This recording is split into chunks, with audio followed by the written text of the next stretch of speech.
Film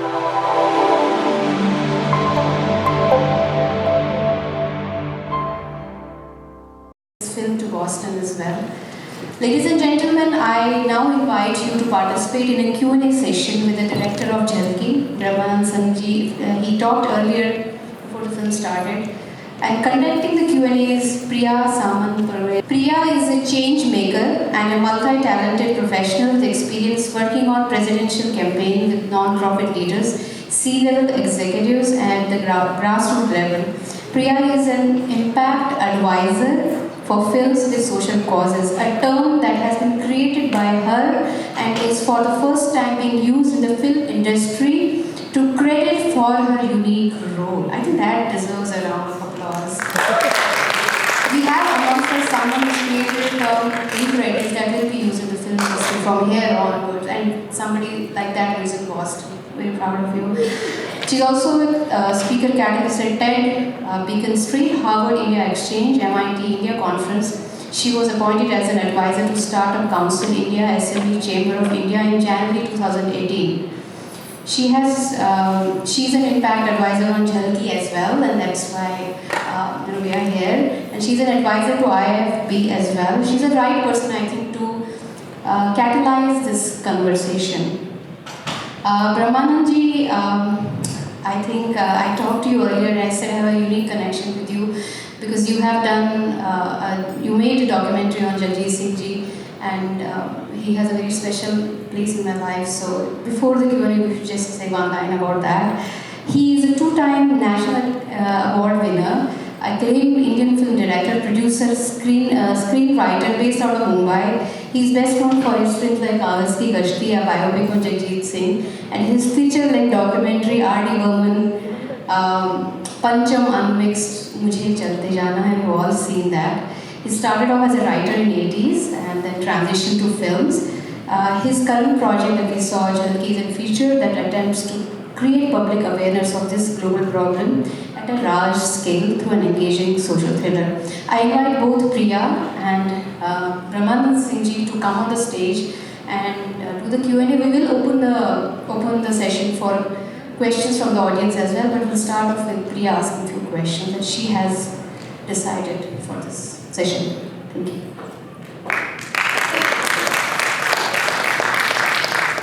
So first of all, thank you, Sunena, for that wonderful introduction.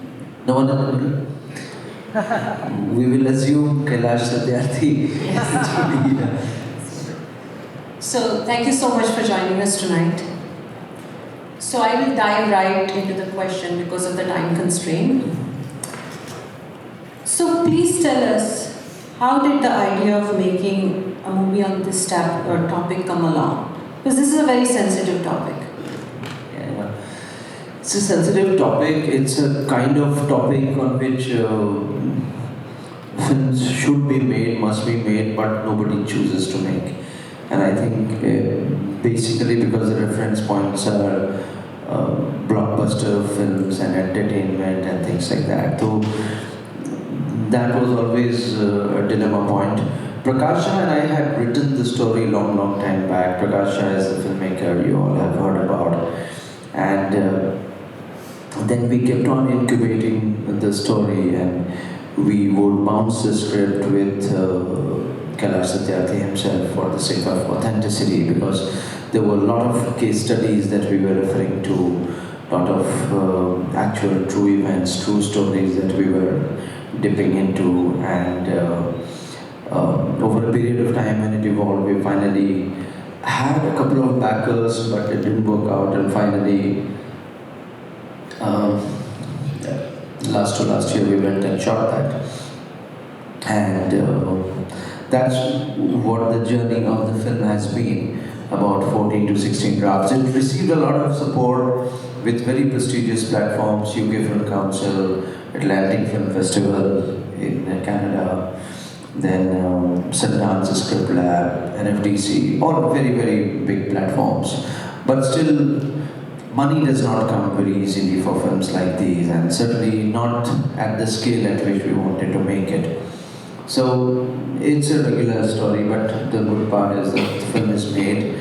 and it's being very well received. It's doing its purpose in the sense that like we have managed to work out a huge reach for it, even in India. The kind of reach that you don't have even for big blockbusters, because of certain ways in which we have designed the reach to schools and interiors, into the villages and things like that. This film is being used by Kailash Satyarthi's organization itself to show it to the villages from where trafficking is done, and then they are asked that who do you see, the character that Govind Namdev plays, who comes and lures the children with very little money to their parents to be taken. So those are the ways in which traffickers are being caught. So that's a very big movement that's happening. So reach was one, and the other was impact. And I found Priya in my Boston visit last May. May? Yes. April, and This 29th. yes, and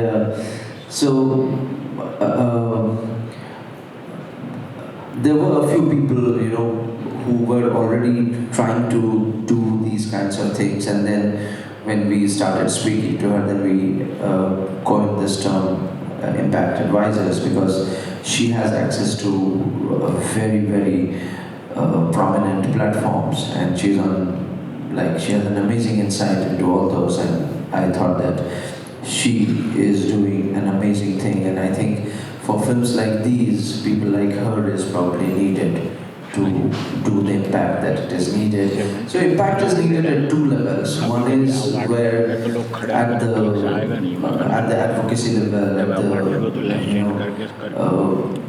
the policy makers, the decision makers, globally, nationally, all those things. So that is one area where she's taken care of. And the other is where the impact is made through reach, where each and every, like I said, the traffickers are being tracked, children are being made more aware, parents are being more aware that to sell children for 3,000, 4,000, and 8,000 rupees is too heavy a price for their childhood and for themselves. And 150 million children work as child laborers worldwide. The question is, much more than that, grown-ups are sitting idle, their own parents, so why aren't they working? So these are all chain-connected thing, and all that is happening. So last week actually I was in Mumbai when a screening was done for Kailash Satyarthi ji. And there was last week, right? Last week, September 7th. After that, there was a press conference with Bhavna Somaya. So she, I think Sanjay Suri or Tanishta, I don't remember, were talking about the casting part. There's a story behind it. So the cast is phenomenal. Can you tell us how did casting of Jhalki, Aarti Jha, and especially Gamal Irani, who played Kailash Satyarthi ji, happen? Yeah, so again, like for films like these, you need some known faces, because people will go to see when you have a few known faces. But you don't need big stars. You need more authentic actors who are also known faces. So Tanishta is one. I may not have had a very glamorous person for that role. Not that she's not glamorous. But authenticity, I think, was paramount, and I think that's what we tried to look for in terms of cast. The good part was that we didn't have much problem in signing up people at all, because I think people wanted to work they were not negotiating too much for the roles that they have to do. So, though we didn't cut corners too much, but whatever we offered, and if we said that, well, this is the budget that we have, they said this is fine, this is worth doing it. Including Baman Irani. And Baman, I think he takes a lot of time to decide for the role, to do yes or not. And I still have his SMS which said that I am doing this part. It's a rare privilege to play Kailash Satyarthi. And I'm not bothered about the length of my role, and I'm not bothered about the positioning of my role. So I think it was a great feeling to have that kind of a response from everyone. So did the music composer Sandesh Chandele. Like, he put his heart and soul, and I think the background score that he has a score, including some of the songs, is just out of the blue. And background score has added so much to the overall impact of the film. So I think the good part of that was that I feel very, very lucky and grateful that I could find people who were very willing to come and do their part. And I have always believed that all of us have a role in tackling a problem like this. And it does not matter how big a role that is.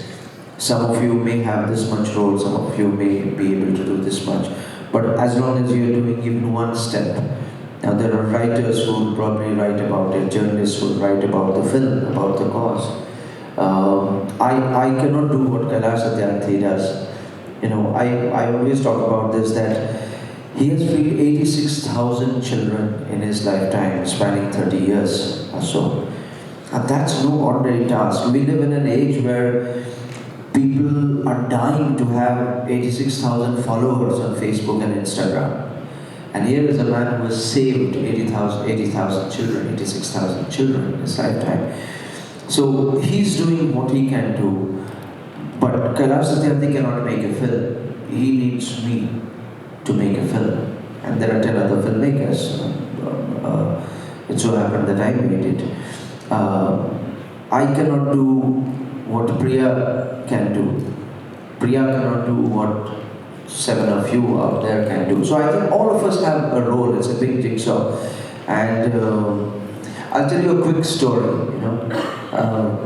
So there was a little mouse who lived on a farmhouse. And there was a farmer and his wife, and there was a hen and a goat and a cow. And they all lived very happily till the time that he heard the wife crib one day that this mouse is creating too much of a problem. And when you go to town, why don't you get a mouse trap tomorrow? So the farmer said, yes, done.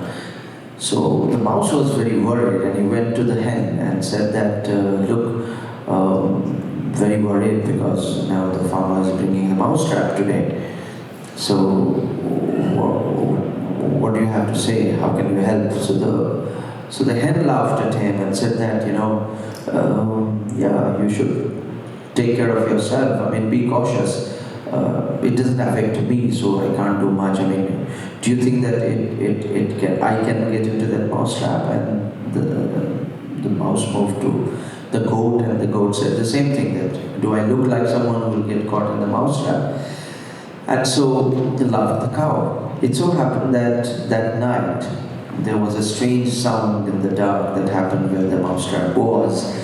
And as the farmer's wife got up, there was a snake that was caught in that, and the snake stung her and she died.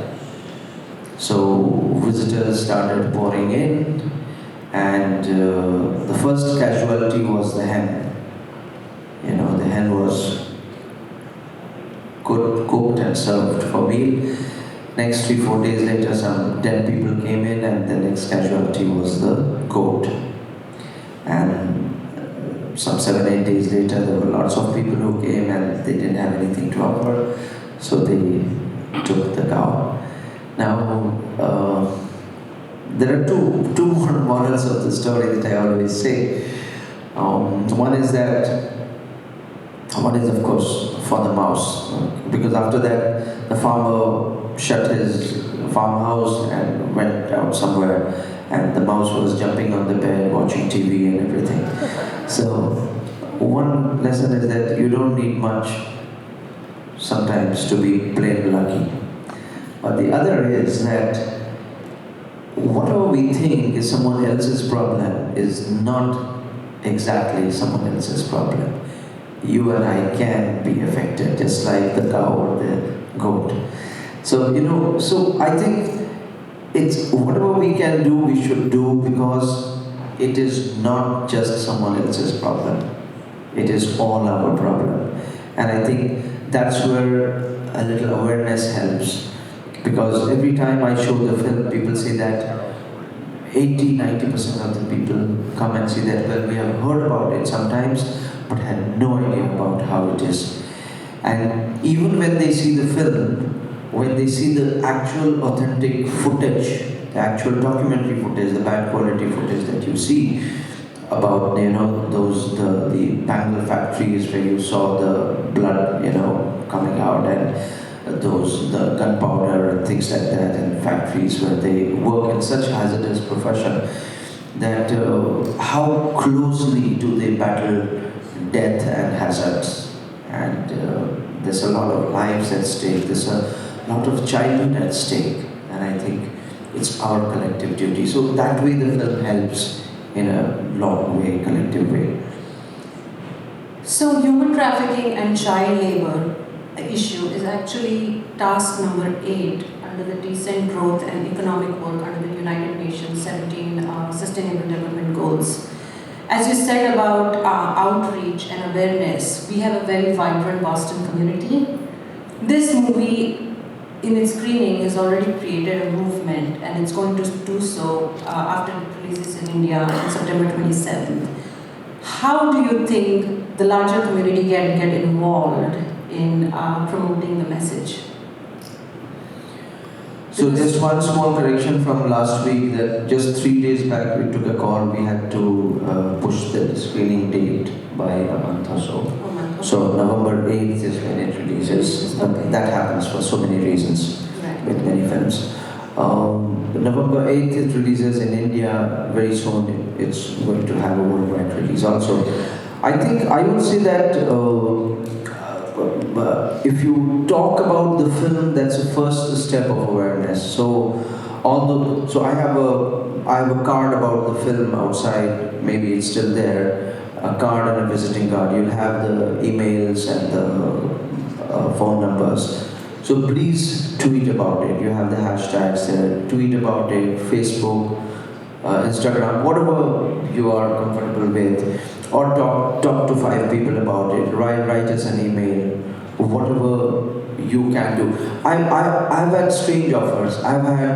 There was one screening that I still remember, that there was someone who put his hands up and he said that I'm a lawyer and I want to do something about the film. And he said that I can't do much, but I can do something. There's a lot of CSR spends that's going on, and unused. No CSR will give you money for film and its propagation and all, but I can draft you an agreement through which the money can come to you for whatever purpose you want to use it. Now, he came up and he did it, and well, the money has not started coming in, but we have to make efforts to get that. But I'm saying that there are strange ways in which anyone can help, and there are some, I can easily think of 20 different kinds of ways in which people can help. Information, awareness, spreading the buzz, spreading the word, writing to us, these are, I feel, the first steps. Then I think recommending the film for screenings could be another one. I've received strange requests from far off people saying that can we screen it, and I'm very happy to do that wherever we can. So I think in whichever way you can spread the word, write, tweet, Facebook, whatever you feel is powerful medium, capture a little bit of your selfie thing, whatever it's called, mail it to us, WhatsApp it to us. That goes in our fund of whatever we are doing to spread the word about what everyone can do. And I think this kind of a thing actually, Priya, is very inspirational. When 10 people start doing it, it's hundreds who do it. So it creates a wake and the trail follows. And so it's called, so the promo that we use is called a trailer, because it follows a trail. It creates a trail. And we have just released the official promo about 10 days back or so. I and 2 weeks back, and it's crossed to 1.4 million. So on YouTube, on Facebook, it's crossed 2 million, and they're all organic. So it's amazing. So we have some 30,000 thumbs up and some 400 thumbs down, which is like an amazingly, healthy ratio of how many people are feeling. There was someone who spoke about the trailer when we launched that. When usually the Bollywood trailers come or any trailer comes, it looks like you're by the railway track and a super fast express has come, and before you have realized anything, it's just gone. And the next line is a very interesting one. It says that the Jhalki promo also has that feeling. It's just that with the Jhalki promo, you feel that you're inside the train and not outside the train. So I think it's a very nice way of, if these are the things that are getting communicated even in the promo. So many ways, million ways in which you can spread the word, spread the buzz, and somewhere or the other it's culminating to the cause, overall cause. So I'm with Jhalki is the hashtag. Please feel free to be part of this community and movement. So with that, I will open only 2 questions for the audience, as I said, because of the constraint of the time. Thank you. Yes, please.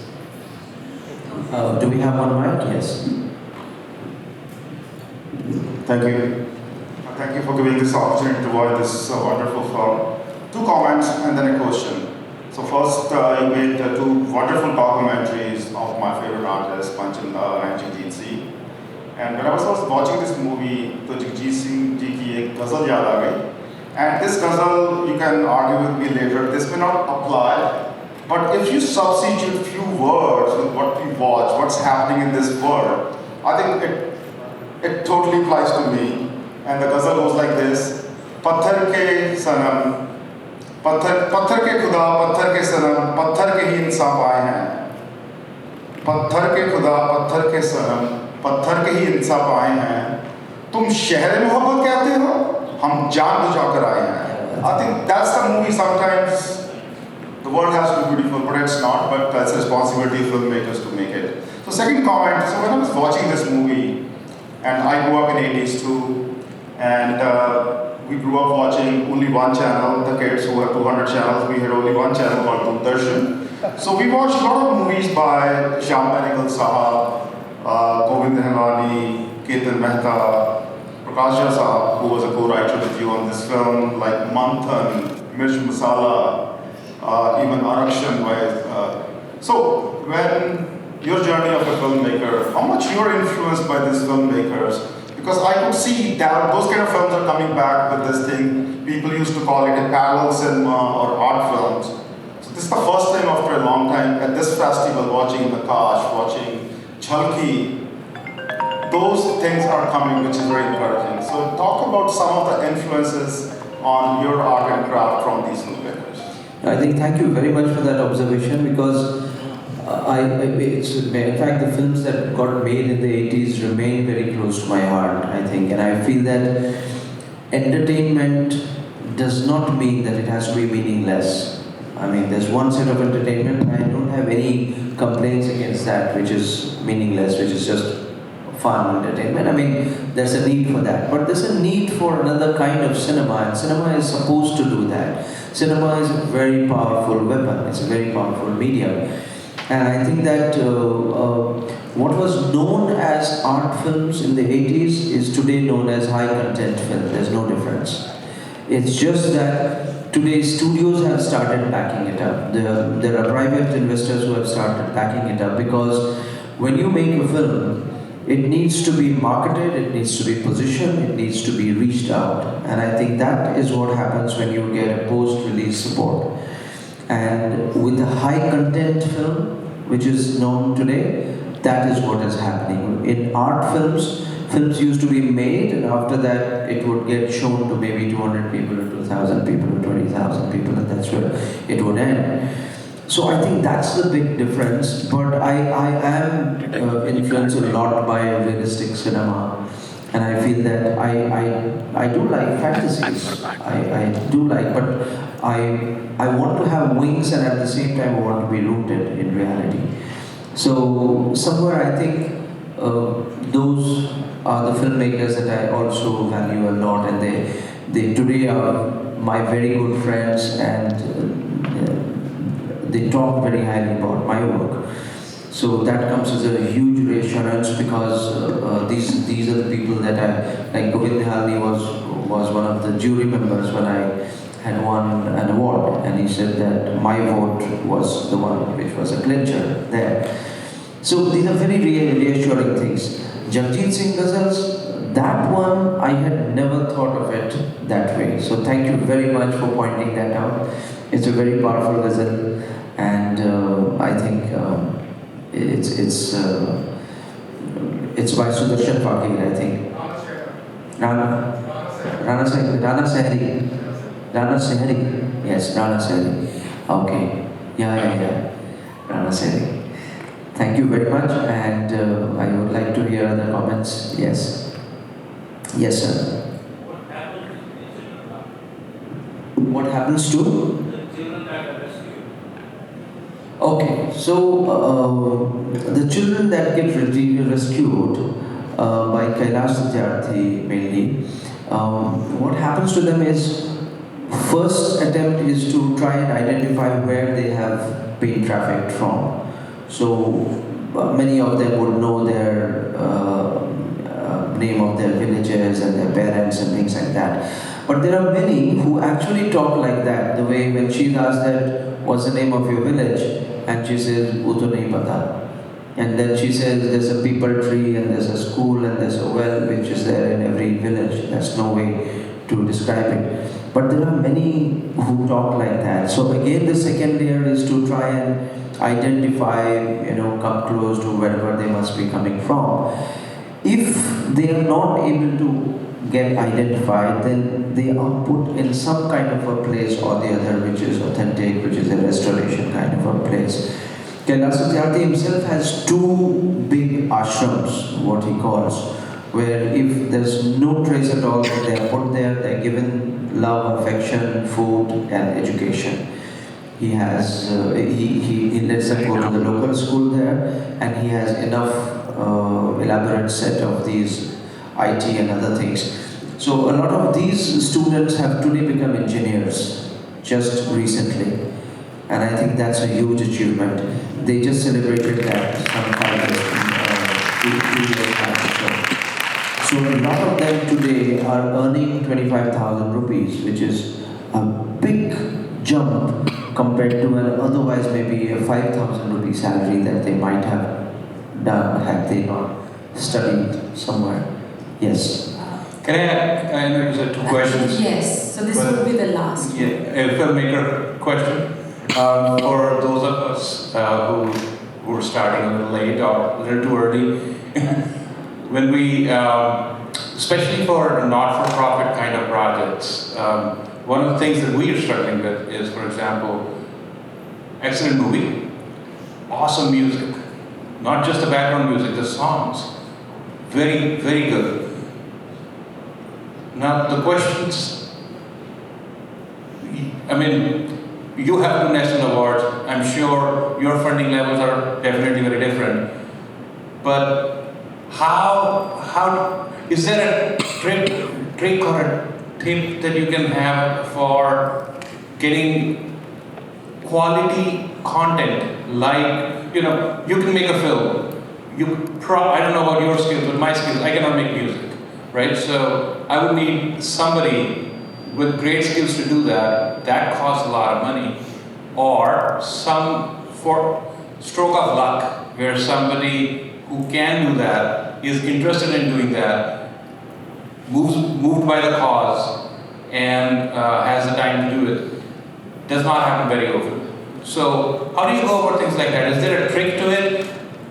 With limited amount of money, but you need top-notch skill, otherwise the whole project comes down. Yeah, you're asking me too many secrets, but I will tell you.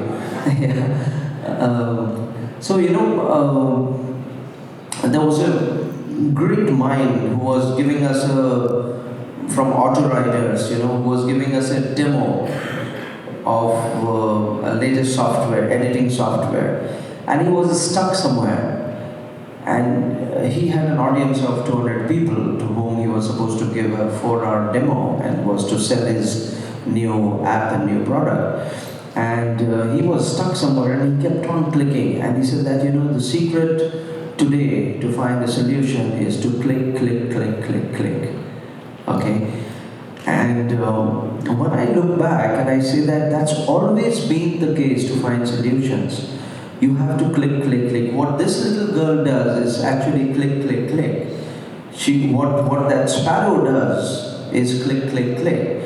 Does not take no for an answer and use your intelligence to. So I would advise anyone at whatever level, beginner, advanced, anything, that you need to have clarity and conviction in what you're doing. If you are bad at economics of it, does not matter, you don't need to know, but you need to have a partner who will know it and design that well enough, because cinema at least is a very peculiar combination of aesthetics, technology and commerce. If either of these three does not work, you will not be able to make your next film. Nobody will give you the money to make the next film. And nobody will give the money to make your first film if your project is not convincing enough, unless he happens to be your dad or uncle or girlfriend or boyfriend. That's a different thing. But realistically speaking, if you have to live with a project, I don't think it evolves at the click of a button. You have to live with it for some time. You have to internalize it. You have to have a much more than just a surface level understanding of your own project. And the more you pitch to others, the more your clarity goes on getting clearer and clearer. And the more questions and the more objections you have, it makes you, because you are now prepared to answer that. You have thought of, there are 200 objections, 200 naysayers, and 80% of them you can just discard, saying that, okay, they are talking about themselves, they're not talking about you.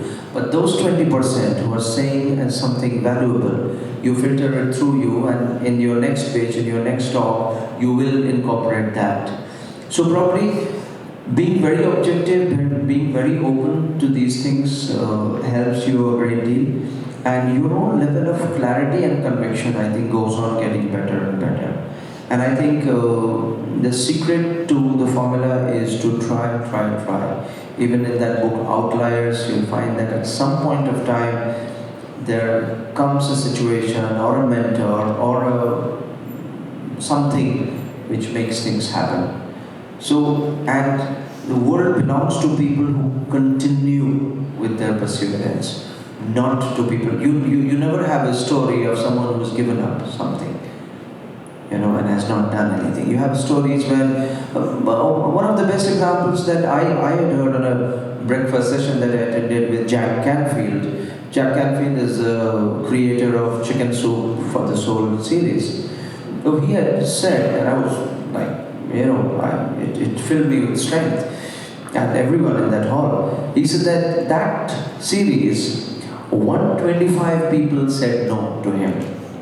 Because everyone would say that no, non-fiction, short non-fiction, no scope, does not sell, sorry. 10 of them who said, okay, can try, they would say that, okay, get fiction, we'll publish. He would say, no, non-fiction, not known people. No, it has to have known people, no. Non-fiction, not known people, does not work. Then some 10 of them said, can't you change the name? What kind of a name is this? Chicken Soup, Soul,